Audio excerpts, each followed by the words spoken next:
ವಿದ್ಯೆಯನ್ನು ಕೊಡೋದು, ನೀತಿಯನ್ನು ಕಲಿಸೋದು, ತಿಳುವಳಿಕೆ ಕೊಡೋದು, ಸಂಸಾರಕ್ಕೆ ಸೂತ್ರಗಳನ್ನು ಕೊಟ್ಟು ಆದರ್ಶ ವ್ಯಕ್ತಿಯನ್ನಾಗಿ ಮಾಡ್ತಕ್ಕಂಥದ್ದು.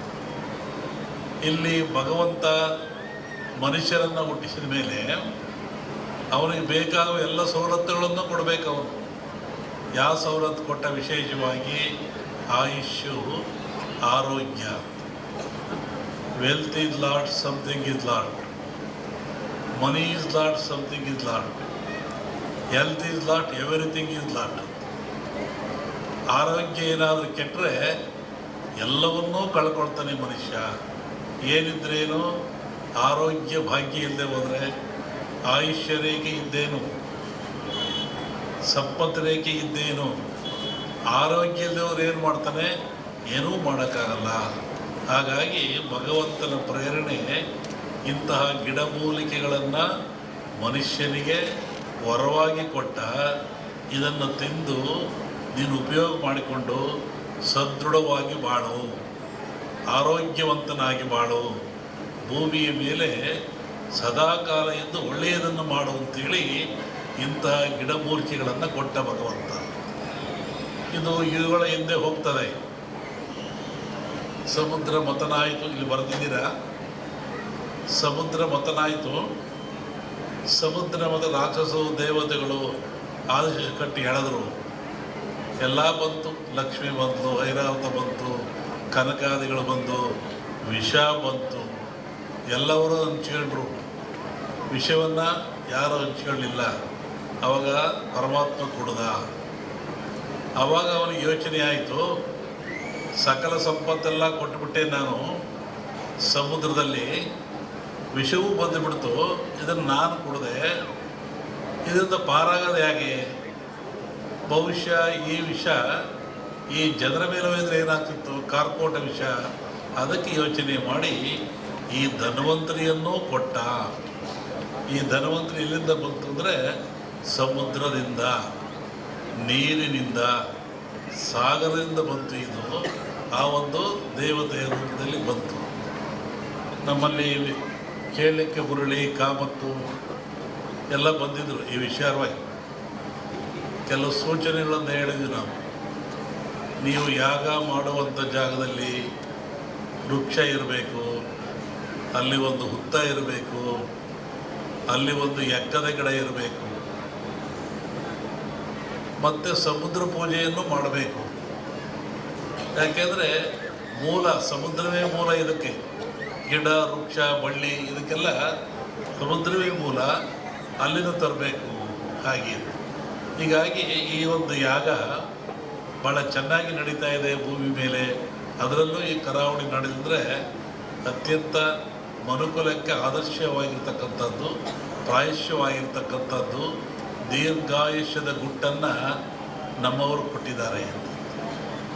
ಪ್ರಕೃತಿಯ ಗುಟ್ಟನ್ನು ಭೇದಿಸ್ತಕ್ಕಂಥ ಅಟ್ಟೆ ಇನ್ನೇನು ಇಲ್ಲ. ಪ್ರಕೃತಿ ಎಲ್ಲ ಕೊಟ್ಟುಬಿಟ್ಟಿದೆ.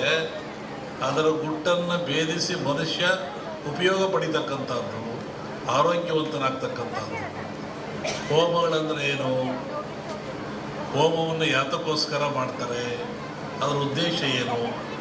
ಒಂದು ಕಲ್ಪನೆ ಆಧ್ಯಾತ್ಮಿಕ ಚಿಂತನೆ, ಮತ್ತೊಂದು ಕಲ್ಪನೆ ವೈಜ್ಞಾನಿಕವಾಗಿ ಚಿಂತನೆ.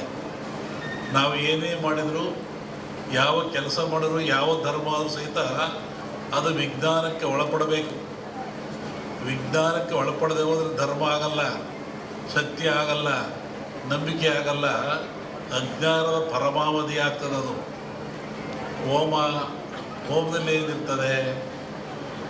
ವನಸ್ಪತಿಗಳನ್ನು ಹಾಕ್ತಾರೆ, ಆಜ್ಯವನ್ನು ಹಾಕ್ತಾರೆ, ಅಗ್ನಿಯನ್ನು ಕೊಡ್ತಾರೆ. ಈ ಗಿಡಮೂಲಿಕೆಗಳು ಅಂತ ಹೇಳಿದ್ದು ನಾನು.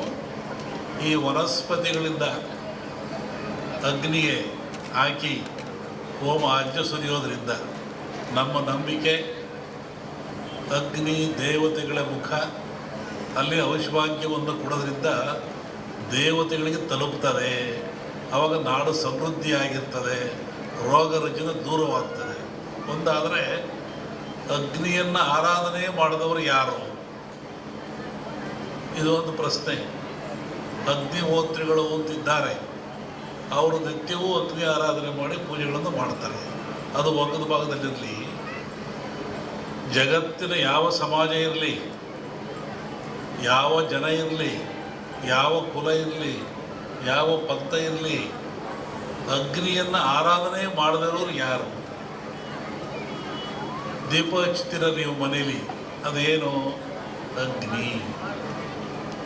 ಅಡುಗೆ ಮಾಡ್ತೀರ ನೀವು ಮನೇಲಿ, ಸ್ಟವ್ವ ಬೆಂಕಿಯೋ ಹಚ್ತೀರ ನೀವು, ಅದೇನು? ಅಗ್ನಿ.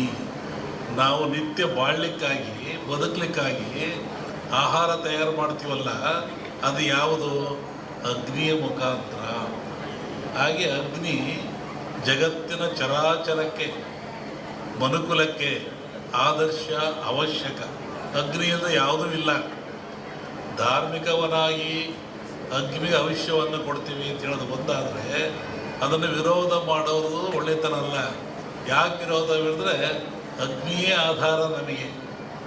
ಅನ್ನ ಮಾಡಲಿಕ್ಕೆ, ಚಹಾ ಕುಡಿಲಿಕ್ಕೆ, ಒಂದು ರೊಟ್ಟಿ ಮಾಡಿಕೊಳ್ಳಲಿಕ್ಕೆ ಏನು ತಿನ್ನೋಕೆ ಅಗ್ನಿ ಬೇಕು.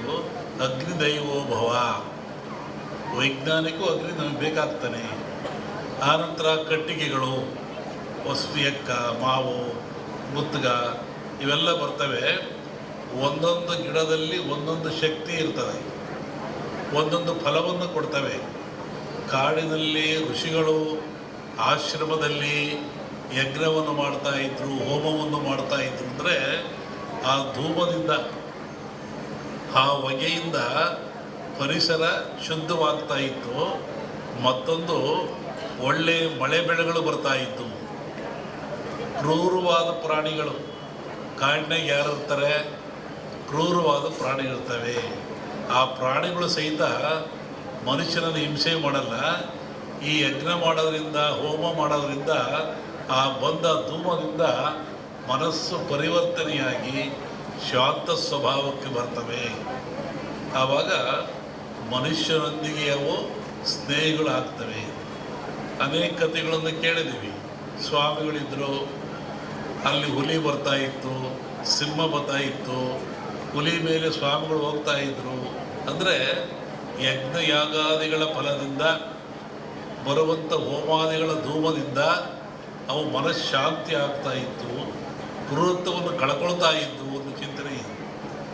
ಆನಂತರ ರಾಜರು, ಮಹಾರಾಜಗಳು, ಇವತ್ತಿನ ರಾಜರಿಗೆ 10 ರೂಪಾಯಿ ಕೊಡೋ ಶಕ್ತಿ ಇಲ್ಲ ಸರ್ಕಾರದನ್ನು.